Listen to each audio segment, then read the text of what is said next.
Émilie Vaillant. Je suis psychologue clinicienne et docteur en psychologie. Je travaille au CHU de Nice. J'ai la chance aujourd'hui d'être accompagnée du professeur Olivier Guémin, qui est donc chef de pôle de l'hôpital de Cimiez, et également le président de la Société française de gériatrie et de gérontologie, qui pourra donc clôturer cette session. Alors, tout d'abord, ce qui est important, c'est de préciser que cette étude a eu lieu grâce à Bersitude. D'ailleurs, je remercie nos partenaires qui sont là, qui ont leur stand juste à côté si vous souhaitez le visiter après. Et puis grâce aussi à l'entreprise LPA, située au Canada, qui nous a permis d'avoir des fauteuils berçants. Et on a pu, grâce à cela, équiper notre EHPAD USLD avec ces fauteuils.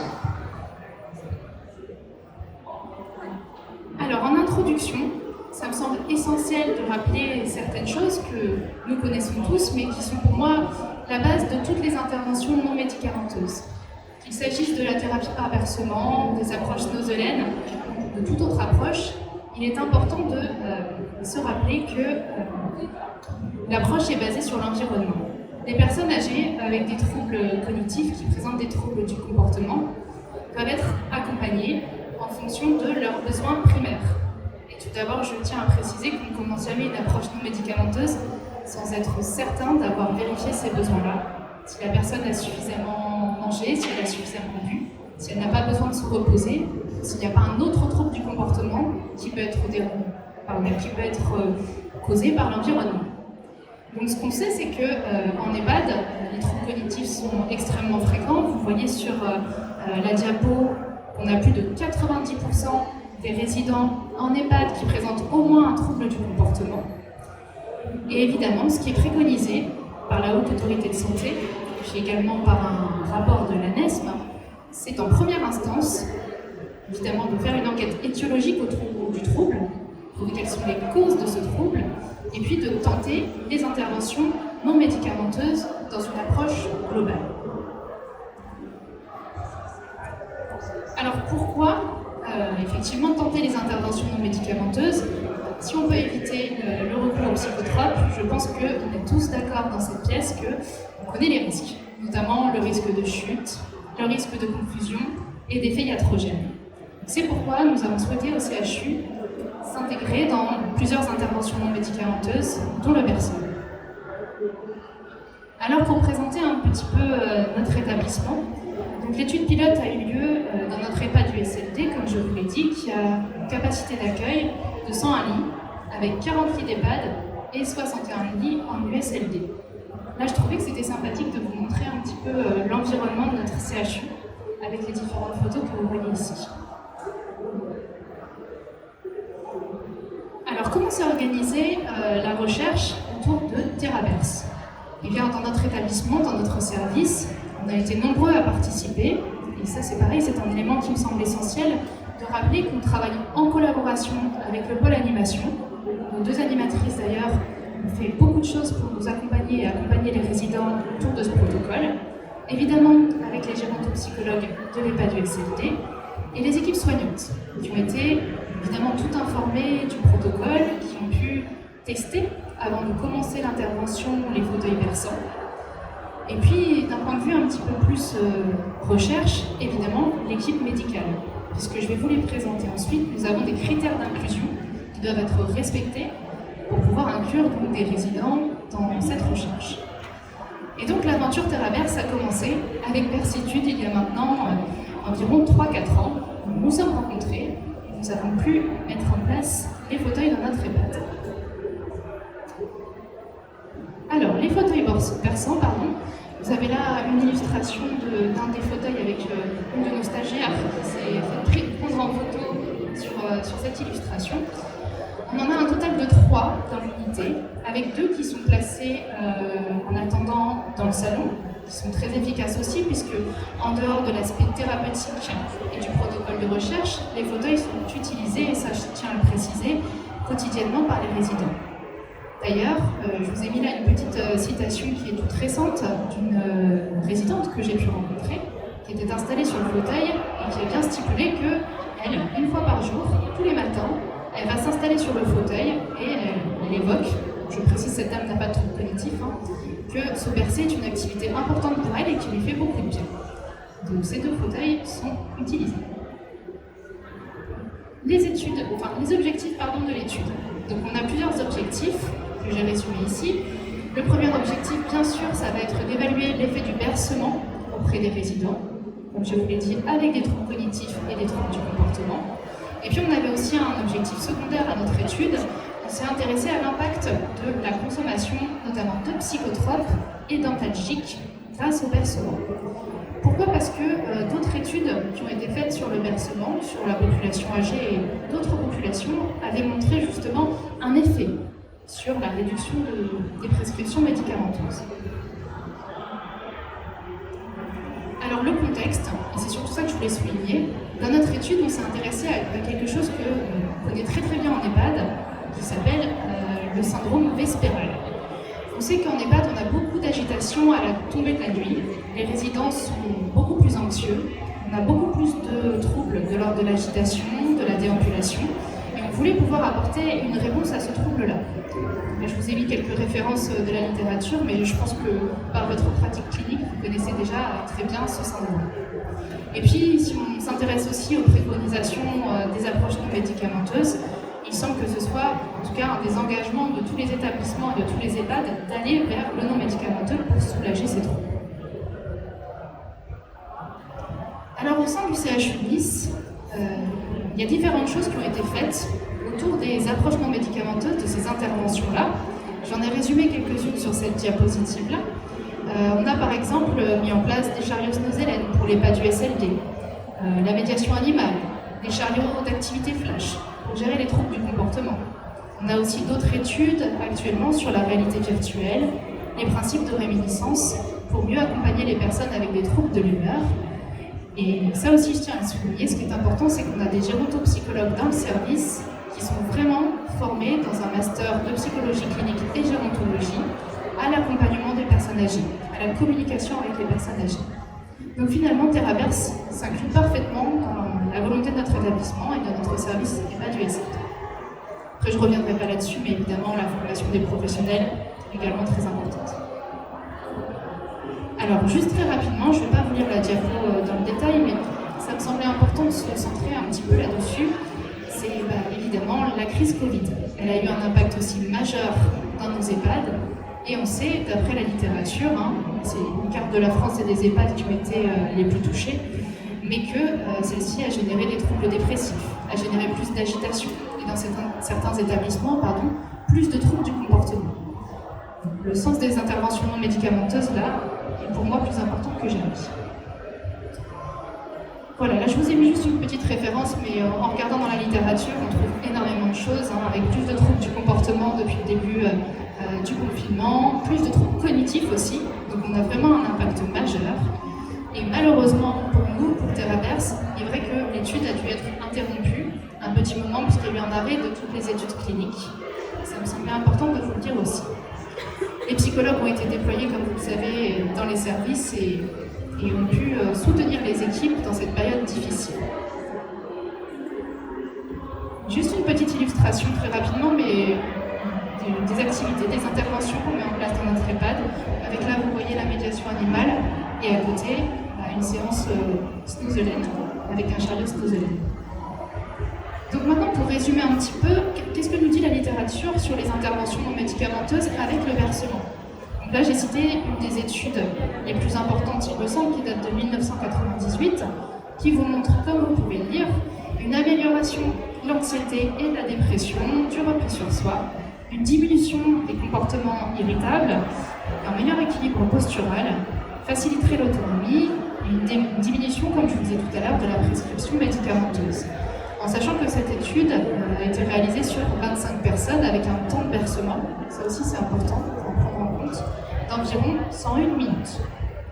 Donc riche de ces données de la littérature, on a eu encore plus envie de développer ça dans notre étude. Le versement induit également un état de relaxation.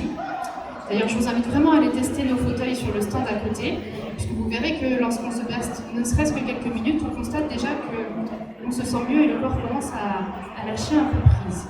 On On sait aussi que le bercement agit sur le système parasympathique et qui nous permet donc d'être plus serein et permet également de baisser la fréquence cardiaque.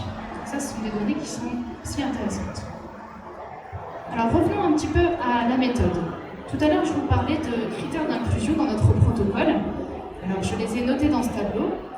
Donc, pour être inclus dans l'étude Theraverse, il fallait être résident de l'EHPAD USLD depuis plus de 10 semaines, avoir un MMSE qui soit inférieur à 24 sur 30, c'est-à-dire comme présenter des troubles cognitifs, présenter au moins un trouble du comportement de type agitation, bien évidemment être stable sur le plan médical. Les personnes ne devaient pas avoir de contention au lit, tolérer l'installation et la position assise dans le fauteuil, pour des raisons de sécurité, et pouvoir maintenir également un bercement sur un temps de 5 minutes. Et évidemment, ça je ne le répète pas, mais faire signer un consentement éclairé à la personne, ou à son tuteur, ou à la personne de confiance. Dans les critères de non-inclusion, vous voyez, on a noté les déficits moteurs, les antécédents d'atteinte vestibulaire et les pathologies psychiatriques vieillissantes. Quelle est la durée de participation du protocole de Theraverse? Alors c'est sur 6 semaines. On va faire des évaluations que je vais vous présenter après, avant ces 6 semaines et après ces 6 semaines. L'objectif de notre protocole est de pouvoir tenir un temps de bercement en moyenne de 60 minutes tous les jours. Comme je disais tout à l'heure, on s'intéresse vraiment à ce syndrome crépusculaire. Donc les interventions vont avoir lieu toute la semaine, du lundi au vendredi et en fin de journée. Pour ce faire, nous avons la chance d'accueillir des stagiaires psychologues en Master 1 ou Master 2 de psychologie qui nous aident à mettre en place ces protocoles de recherche. Concernant le choix des outils, comment est-ce qu'on va évaluer finalement si on a une amélioration au niveau des comportements, des troubles du comportement et de l'agitation? À la base, on avait juste choisi d'utiliser le questionnaire que vous connaissez tous de Cohen-Mansfield, CMAI. Et puis, avec l'avancée du protocole, on s'est dit que c'était pas assez précis et qu'on avait besoin d'un inventaire un petit peu plus rigoureux. Et on a choisi donc de faire un amendement à notre protocole pour utiliser l'inventaire neuropsychiatrique. Alors, je suis d'accord, il a aussi ses défauts. On sait qu'il est long en temps de passation avec les équipes soignantes, mais il nous renseigne vraiment parfaitement sur tous les troubles du comportement.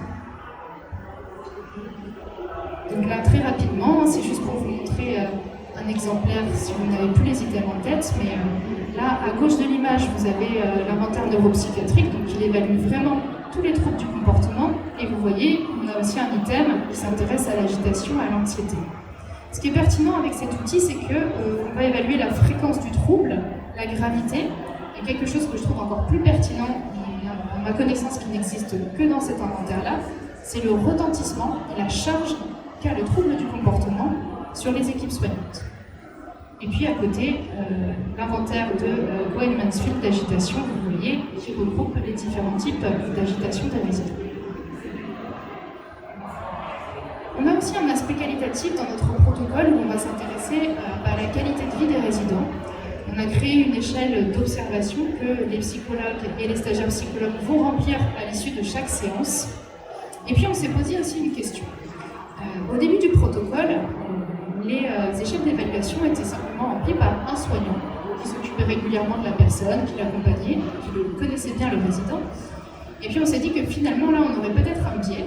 Donc actuellement nous essayons de faire les évaluations en binôme, avec 2 soignants qui connaissent plutôt bien, voire même très bien, les résidents, afin de pouvoir vraiment avoir des résultats un peu plus robustes. Et puis ce qui est intéressant aussi, ça ne fait pas partie du protocole, mais je le dis parce que ça me semble hyper pertinent de le rajouter, c'est le retour qu'on va avoir bien évidemment des résidents, mais aussi le lien qu'on va pouvoir faire avec les familles. Ça permet même dans certains cas qui sont un peu complexes, pour les toutes et tous en EHPAD, d'avoir un retour avec les familles et de recréer du lien avec eux. Ça me paraît très important. Alors malheureusement aujourd'hui je ne peux pas vous présenter tous les résultats de l'étude, parce qu'on n'a pas terminé l'étude et ces résultats ne sont pas encore publiés, mais j'ai choisi de vous montrer un cas clinique qui a été publié dans le journal Soins gérontologiques il y a quelques temps, qui est le cas de Madame D, 94 ans, qui est résidente en EHPAD depuis 4 ans et qui présente un MMSE très bas, donc des troubles cognitifs importants, à 9 sur 10, à 9 sur 30, excusez-moi. Donc, vous voyez sur le tableau que l'inventaire neuropsychiatrique a été évalué donc, par un aide-soignant numéro 1 avant et après la thérapie. Donc là, ce qui est intéressant, je m'excuse, je n'ai pas mes lunettes, je vais me rapprocher un peu pour ne pas dire de bêtises, c'est qu'on voit que, par exemple, les idées délirantes, on a un score de 6 dans la semaine avant la thérapie, et on arrive à un score de 0 par la suite. Alors, on peut observer une diminution des troubles dépressifs, anxieux, au niveau de l'apathie aussi, et là vous avez l'irritabilité, on a un score de 6 au début, qui va décroître jusqu'à 3. Donc là c'est quand même quelque chose d'assez intéressant. Je vous montre juste la suite. Donc là, comme je vous le disais, l'aide-soignant numéro 2, vous avez les résultats également dans le tableau, on est pareil. Alors c'est intéressant parce que, je ne sais pas si vous avez remarqué, mais on n'a pas les mêmes scores et pas les mêmes cotations en fonction des aides-soignants. Mais en tout cas, ce qu'on peut observer là, c'est qu'il y a une diminution. Donc on est plutôt à 12 sur les idées délirantes et vous voyez, on atteint un score de 0 par la suite. Et si on s'intéresse à l'anxiété, on est à 8 et on va quand même diminuer à 6. Donc finalement, on a un effet sur les troubles du comportement. Et puis sur l'anxiété, évidemment, c'est ce qui nous intéressait, mais pas que. Si on regarde, on a d'autres troubles qui ont pu être évalués. Le bercement montre une efficacité. Alors voilà, là c'était le récapitulatif de l'aide-soignant 1 et 2. Donc avant et après la thérapie, je vais dire vous-même les scores. On passe de 30 à 3 et de 61 à 10. Alors notre étude a commencé le 8 novembre 2020. Actuellement, nous sommes à 12 résidents qui ont été inclus dans l'étude. L'âge moyen, pour vous donner un peu une idée, est de 84 ans. Et on arrive sur des scores de MMSE moyen à 12,2. On a eu aussi, malheureusement, des refus de participation, ou une impossibilité de participer pour 3 résidents. Juste très rapidement, je vais juste évoquer avec vous un petit peu le déroulement d'une séance parce que ça me semble important aussi. Alors, qu'est-ce qu'on a mis en place? En fait, on le fait en 7 points et 7 étapes différentes. Dans un premier temps, on va proposer la participation, bien sûr, aux résidents. Je le rappelle qu'ils ont déjà signé un consentement. On peut créer aussi des petites enveloppes d'invitation qu'on peut laisser dans les chambres, que les animatrices vont remettre aux résidents. Il y a une partie importante de l'installation des résidents. Donc, pour vous donner un peu le contexte, évidemment, on a une salle qui était dédiée, qui est une salle d'animation. On a choisi de placer les fauteuils berçants en rond pour que les résidents puissent communiquer et pour que ça puisse créer une atmosphère un peu plus agréable, empathique et plus de lien social. Ce qui me semble intéressant aussi, c'est de rappeler l'importance du rituel de début de chaque séance, que ce soit en individuel ou en groupe. Donc nous, on a choisi au CHU de proposer une collation aux résidents. Ça nous permet en même temps de vérifier les besoins primaires. Ensuite, on a le psychologue et le stagiaire psychologue qui vont se bercer vraiment en miroir avec les résidents pour les inviter à poursuivre les 60 minutes de bercement. Suite à la séance, nous allons faire un feedback avec le groupe, voir comment ça s'est déroulé pour chaque participant. Et bien entendu, un temps de remerciement, et là j'insiste aussi de toujours ritualiser la fin de la séance, de remercier évidemment les résidents et de les raccompagner, soit à l'activité qui suit, soit de les raccompagner directement en chambre. Donc en conclusion, je pourrais dire que le bercement est une intervention non médicamenteuse de choix. Évidemment, aujourd'hui, je vous ai présenté que des résultats très préliminaires avec simplement des tableaux d'un cas clinique. Mais évidemment, ça rentre tout à fait dans ce qu'on a besoin de faire en EHPAD et dans le meilleur accompagnement des résidents. Il faudra poursuivre le protocole pour arriver à une vingtaine de résidents pour avoir plus de résultats et pouvoir, en tout cas on l'espère, publier quelque chose au niveau de ces résultats. Et dans ce qu'on a pu observer dans le cas clinique que je vous ai montré, ce qui est sûr, c'est que les effets du bercement fonctionnent pendant la séance. On a moins d'agitation, on a moins d'angoisse, et sur l'agitation respirale, ça pourrait être une solution de choix. La formation des équipes, effectivement, est vraiment nécessaire. Vous aurez peut-être des questions après, mais je voulais le spécifier aussi. Lorsqu'on n'a pas toute l'équipe qui a été formée au même niveau sur les troubles du comportement, ça crée des disparités. Et ce qui peut expliquer pourquoi les soignants numéro 1 et numéro 2 ne codent pas les mêmes items du NBIES. Donc ça, c'est également, ça fait partie probablement des biais. Donc la formation des équipes. Le contexte Covid, je ne reviendrai pas là-dessus, on en a parlé. Et en tout cas, ce qui est sûr, c'est que ça nous renforce dans l'idée que les interventions non médicamenteuses doivent avoir une méthode, doivent avoir un protocole et être évaluées scientifiquement. Pour cela, je vais laisser la parole au professeur Guérin, qui est à côté de moi et qui va pouvoir peut-être vous parler notamment du rapport et pas du SLD. Merci beaucoup Anne-Julie. Je vais laisser un peu de temps à la discussion, donc je vais être très bref. Je me représente, Olivier Guérin, je suis gériatre au CHU de Nice, en ce moment président de la Société française de gériatrie et de gérontologie. Et dans ce contexte-là, pour ceux qui sont du domaine médico-social, vous le savez peut-être, Brigitte Bourguignon et Olivier Véran nous ont demandé à mon collègue et ami Claude Jandel et moi-même de remettre un rapport sur l'évolution nécessaire des unités de soins de longue durée et des EHPAD. On a remis au ministre et à la ministre déléguée il y a quelques semaines, mois maintenant, d'ailleurs dans les premières mesures, puisque c'est un rapport qui a été plutôt bien accueilli, à la fois par l'aspect, on va dire, politique des ministères, mais aussi, et c'est assez rare, par les directions centrales qui sont en charge des EHPAD et des USLD, c'est-à-dire la Direction Générale de l'Offre de Soins, la DGOS, et la Direction Générale de la Cohésion Sociale, la DGCS. C'est assez intéressant de mettre en perspective cette étude de chez nous, du CHU de Nice, avec nos partenaires, que je remercie encore, mais à la fin cette fois-ci, et ce qu'on a proposé avec Claude Jandel, en lien avec l'ensemble des ARS et les directions centrales, sur l'évolution des profils de résidents dans les années à venir, et la nécessité d'être beaucoup plus puissant globalement sur les approches non médicamenteuses pour une raison très simple. Vous le savez, Brigitte Bourguignon a impulsé, et c'est pas dépendant, je dirais, de la nature du ministre, hein, c'est une mutation profonde, le fameux virage domiciliaire, hein, de la gestion de la perte d'autonomie à la maison.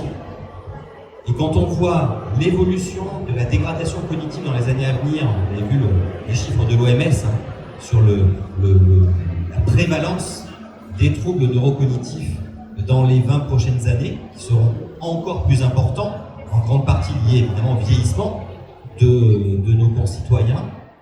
Et le virage domiciliaire, on voit bien que la proportion dans les établissements, dans les EHPAD actuels, la proportion de résidents avec troubles cognitifs et troubles psychocomportementaux sera encore bien plus importante que maintenant. Ça, c'est une évolution purement démographique. En gros, quand on n'a pas de troubles cognitifs, on restera à la maison parce que les dispositifs d'appui à la perte d'autonomie à domicile seront suffisants, mais ça sera toujours très compliqué avec les troubles psychocomportementaux très liés aux troubles neurocognitifs.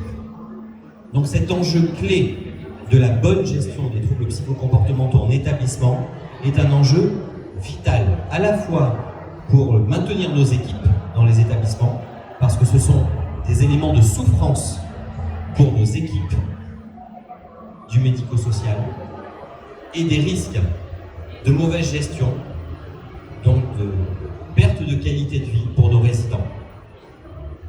C'est pour ça qu'avec Claude Jandel, vous l'avez peut-être vu dans la mesure 14, on propose la création, qui a été acceptée, d'un centre national de preuve sur les approches non médicamenteuses, pour que l'ensemble des personnels des établissements médico-sociaux puissent bénéficier d'un référentiel sur ces approches, et derrière qu'on puisse développer les plans de formation qui sont nécessaires, tout métier du médico-social. Tout métier. Les troubles psychocomportementaux, c'est pas le problème du médecin coordonnateur, de l'IDEC et du psychologue. C'est avant tout le problème des IDE et des AS et des animateurs. C'est bien tous les métiers qui doivent être formés. C'est dans ce contexte-là que je trouvais cette approche vraiment intéressante. Vous avez vu que là, c'est au niveau d'un cas clinique, c'est celui qui a été publié.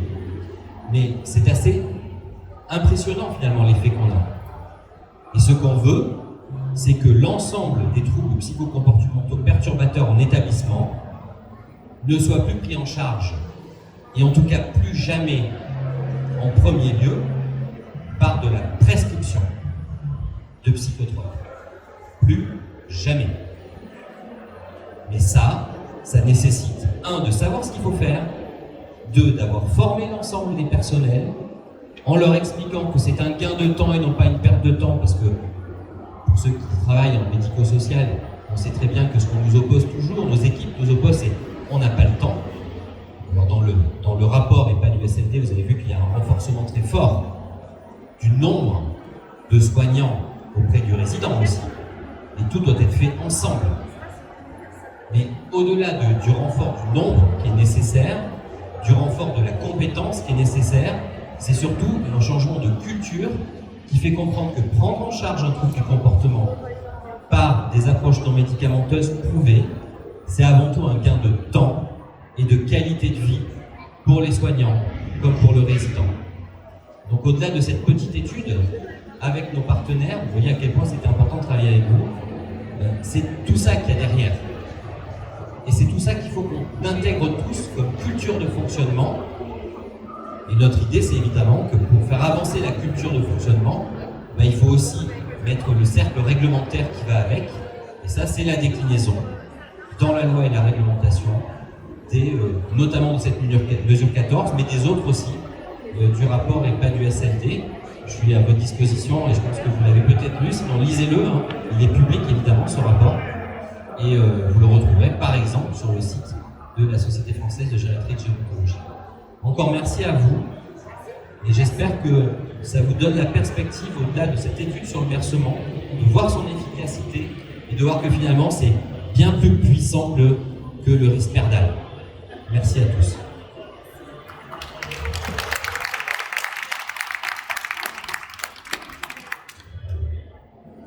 On a un petit peu de temps pour quelques questions si vous le souhaitez.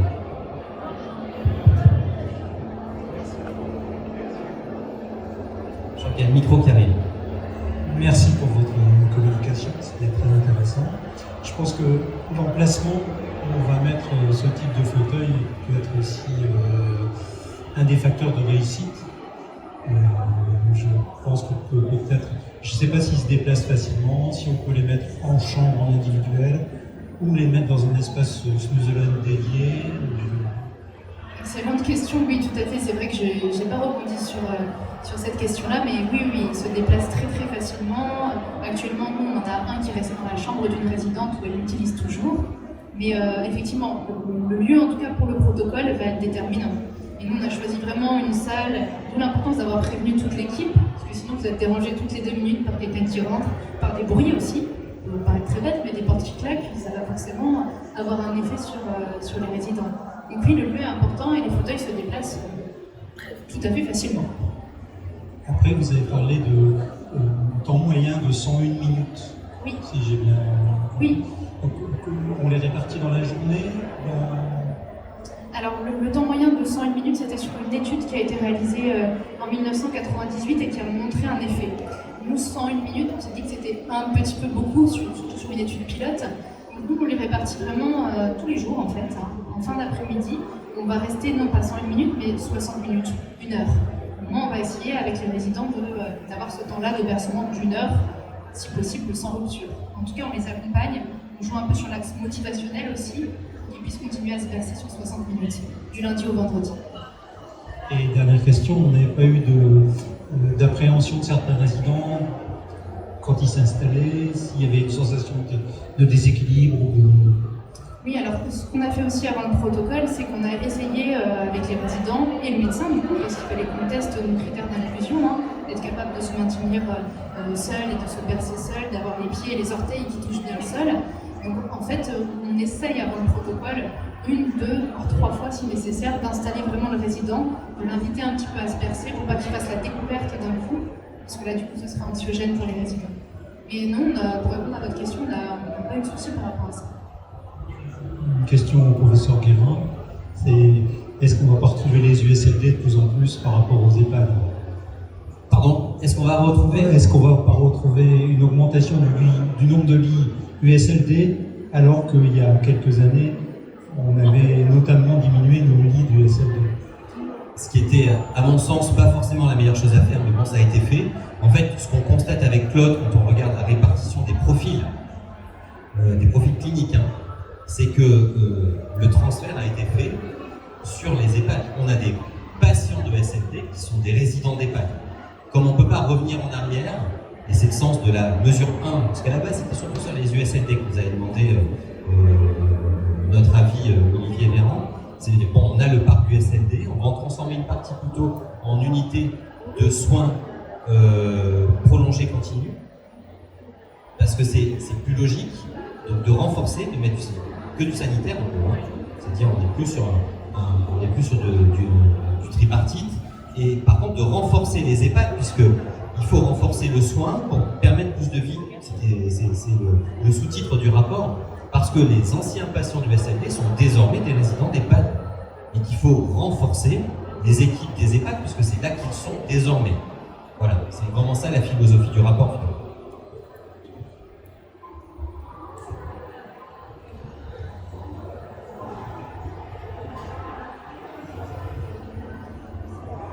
Merci pour votre exposé. Alors, vous avez parlé de séances un peu guidées par notamment des stagiaires.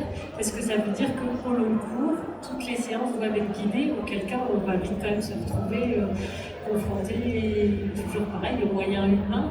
Parce que là, c'est combien? C'est 2 étudiants qui accompagnent combien de résidents? C'est une très bonne question, mais non, en fait, au long terme, le but n'est pas de toujours faire du bercement forcément accompagné. Sauf si vous souhaitez le faire vraiment en lien avec le projet de vie personnalisé, en fonction d'une indication thérapeutique précise et que vous voulez évaluer avant, après. Mais oui, non, le but c'est d'avoir un stagiaire qui est présent, qui est juste là pour observer déjà, parce qu'on a notre fameuse grille d'observation, mais les résidents sont tout à fait autonomes. Là, on tombe dans autre chose pour moi qui est plutôt de l'occupationnel, pour pouvoir se bercer aussi tout au long de la journée sans forcément avoir quelqu'un à côté. Je ne sais pas si ça répond à votre question. Si je peux me permettre de rajouter juste, c'est que quand je parlais du Centre national de preuve, là on est dans la recherche clinique. Évidemment, il n'y aura pas les mêmes conditions si on montre que c'est efficace dans le déploiement usuel. Pas les mêmes nécessités de personnel. Le tout c'est de savoir si ce qu'on fait est efficace. Après, d'essayer de trouver les bonnes modalités d'usage. Et puis, sur des équipements comme celui-là, il y a aussi des aspects très plaisir. Tu me parlais d'une dame en ce moment qui ne se passe plus de son fauteuil, tout simplement parce qu'elle aime ça, finalement, aussi. Après, ça c'est dans le déploiement usuel, on va dire. C'est d'autres usages qui sont faits par la communauté d'EHPAD et par les résidents eux-mêmes. Mais là, on est vraiment, c'est très borné parce qu'il faut qu'on montre un résultat. Ça ne se passera pas comme ça après. Et quelle part sur les résidents ont besoin d'être stimulés régulièrement pour y aller de même? Oui, et surtout au début. En tout cas, toujours pareil, merci Olivier, mais dans le cadre de la recherche clinique, au début, lors des premières séances, il est vrai que d'avoir une personne en face qui répète vraiment les mouvements en miroir et qui puisse remotiver les personnes, c'est important sur les premières séances. Après, ce qu'on a observé aussi qui était intéressant, c'est qu'au fur et à mesure des séances, on avait de moins en moins besoin d'intervenir en fait. Les résidents savaient qu'ils étaient là, ils se souviennent plus de notre prénom et de notre fonction, bien évidemment, mais on a toujours ce lien émotionnel qui est conservé. Et dès le moment où ils étaient installés sur le fauteuil, on commençait même avant le début de la séance déjà à se bercer. Mais les premières séances, oui, c'est important d'être là pour stimuler en douceur. Et donc avec le recul, est-ce que maintenant ils viennent d'eux-mêmes ou il faut continuer à aller les chercher pour les inclure? Il faut quand même continuer à aller les chercher. Ça me semble important de préciser aussi qu'on est sur des personnes qui ont des troubles cognitifs avec des MMS assez bas.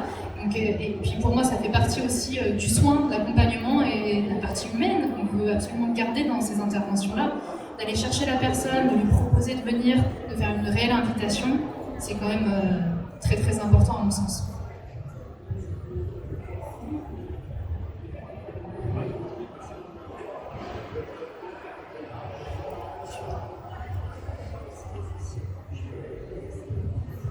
Est-ce que vous ne pensez pas que ça pourrait être utile aussi dans le cadre de la prise en charge des démences parkinsoniennes? C'est une question qui vous est posée à tous les deux, parce que je pense que dans ces démences-là, on a soit parfois une acathésie, soit une immobilité complète. Est-ce que ça peut être en charge? Oui, effectivement. Bon, là, ça ne faisait pas partie de nos critères d'inclusion pour cette étude, mais Je sais pas, tu dirais quoi toi Olivier par rapport à ça? Oui, je trouve que c'est une question extrêmement intéressante en tout cas. D'autant qu'on cherche, en ce moment, vous savez, il y a la nouvelle phase du PNMD qu'on essaie de construire et qu'on a une demande très forte, notamment des aidants, des malades atteints de la maladie à corps de Lévy, qui sont assez nombreux finalement. Et là, on se retrouve assez proche de l'aspect démentiel, de l'évolution de la maladie de Parkinson en tant que telle, et d'essayer de leur trouver d'ailleurs des éléments assez spécifiques de prise en charge, parce que c'est pas tout à fait pareil que le champ classique des troubles psychocomportementaux du grand champ des démences, même si c'est un très joli mot, très moche mot plutôt, la démence, mais bon, ça reste quand même l'élément du DSM. Donc je pense que c'est assez intéressant, ouais. Merci pour l'idée en tout cas, mais ça pourrait allier un aspect, on va dire, de relaxation même musculaire, avec, je trouve ça assez intéressant. Merci de l'idée. Et juste une dernière chose, tout comme aussi les pathologies psychiatriques vieillissantes, ça faisait partie de nos critères de non-inclusion, mais ce serait aussi intéressant d'aller voir un petit peu quels effets on pouvait avoir avec cette population et les personnes. Je crois qu'on arrive à la fin. Merci à toutes et à tous. Merci. Et à bientôt, j'espère.